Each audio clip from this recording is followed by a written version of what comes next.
Salut à tous, la recommandation du jour c'est Steven Universe. Steven Universe est une série qui nous vient des États-Unis, créée par Rebecca Sugar et produite et diffusée par Cartoon Network depuis 2014. Elle nous raconte les aventures de Steven, un petit garçon qui vit à Plage City en compagnie de Grenat, Perle et Améthyste, les gemmes de cristal.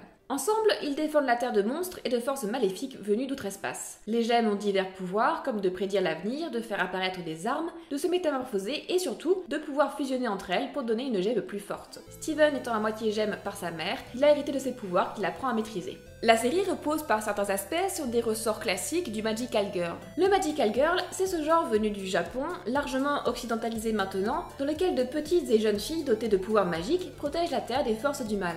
Steven, maladroit mais hyper gentil, a tout d'une Magical Girl. Il a de grosses responsabilités, il résout les problèmes des autres, il doit encore apprendre à maîtriser ses pouvoirs avec l'aide de ses mentors. Comme certaines Magical Girls, il a une équipe avec lui, et même si c'est le moins expérimenté, il se révèle parfois par surprise être le plus puissant de son groupe de guerrières. Alors que tout ça n'est pas franchement original à première vue, Steven Universe est une série à mettre entre toutes les mains. Je n'en connais pas d'autres qui renversent à ce point les stéréotypes.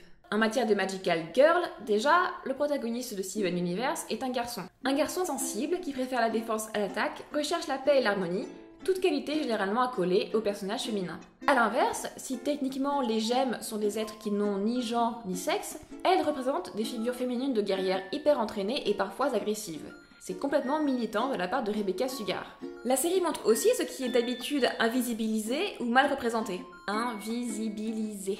Par exemple, il y a des personnages plus gros que d'autres, Steven en premier. Ils ne sont jamais cantonnés à des rôles de comic relief ou de benet, ce qui est encore hyper récurrent en animation, et on ne fait pas peser sur eux un sentiment de culpabilité ou de honte. De manière générale, il y a une grande diversité de physiques. Des physiques grands ou petits, gros ou maigres, en courbe, étirés, massifs ou délicats. Et puis pour une fois, les personnages sont loin d'être tous blancs et ne sont pas tous interprétés par des comédiens blancs. Steven Universe présente ainsi toute une galerie de personnages très divers dans leur apparence et dans leur caractérisation. Vous aurez des images diverses du féminin, des images diverses du masculin, des images diverses aussi qui ne reposent tout simplement pas sur cette binarité. Et tout ça est assez inédit à ma connaissance. Ça permet à plein de monde, qui jusque-là était littéralement laissé pour compte, de se reconnaître enfin dans une série d'animation. Prenez les relations entre les gemmes. Certaines sont clairement des images de l'homosexualité. Et ça pour moi c'est du jamais vu en Occident, dans un dessin animé pouvant être regardé par les enfants. Maintenant, est-ce que, indépendamment de ça, la série est bien? Pour moi,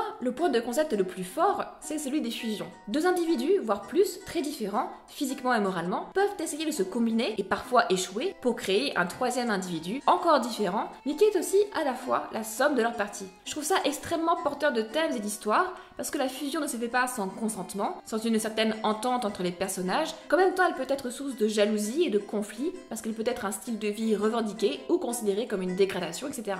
Et si j'aime autant ce concept de la fusion, c'est parce qu'il repose entièrement sur des personnages et des relations qui sont pour moi la meilleure chose qu'il arrive à cette série. Steven Universe met l'accent sur les émotions, sur des tranches de vie, sur des relations originales et complexes, plutôt que sur la comédie et l'action. Fondamentalement, le thème de Steven Universe, c'est l'amour. L'amour sous toutes ses formes, et puis on en montre tous les aspects. Les côtés positifs, quand l'amour est joyeux, serein, jubilatoire, quand il amène les personnages à se transcender. Les côtés négatifs aussi, quand l'amour n'est pas réciproque, quand il se transforme en jalousie, quand il fait mal, quand il est destructeur, quand il est compliqué. Plus la série progresse, et plus Steven apprend et comprend ces diverses facettes de l'amour, et plus il est capable de venir en aide à tous ceux qui l'entourent, et c'est vraiment très émouvant. Aujourd'hui, dans nos dessins animés, on est presque exclusivement cantonné à la comédie. Il ne faut pas communiquer aux enfants des émotions négatives, par peur de les troubler, ou juste de leur faire de la peine. On a donc rarement l'occasion de voir des personnages à la psychologie fouillée, dont on nous révèle peu à peu les failles, les faiblesses, les craintes et les névroses. On ne montre pas souvent leur tristesse et leur souffrance. Et on ne montre pratiquement jamais des héros ambigus qui sont capables de causer du tort aux autres. Steven Universe le fait de manière très délicate et subtile. Ces personnages sont d'une complexité comme je n'ai jamais vu dans un dessin animé de télévision destiné au moins en partie aux enfants. Aucun de ces personnages n'est irréprochable, mais tous sont attachants. Ils vont permettre d'aborder des sujets parfois très graves. L'abus, le consentement, le traumatisme, la haine de soi, le deuil, la colère, la jalousie, le ressentiment. Des thèmes dont on ne parle presque jamais aux enfants et qui sont ici mieux traités, avec plus de complexité, de responsabilité et de maturité aussi, que bien des séries adultes. En plus, les chansons sont géniales, alors foncez!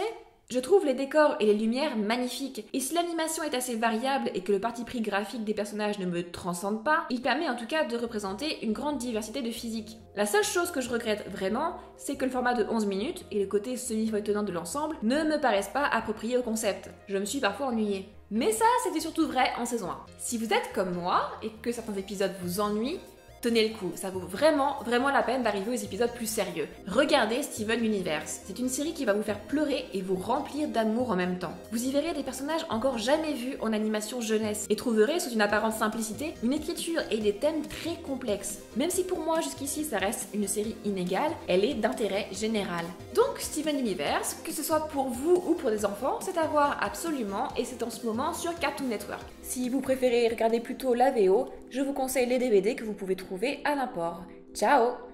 And Steven, we love you.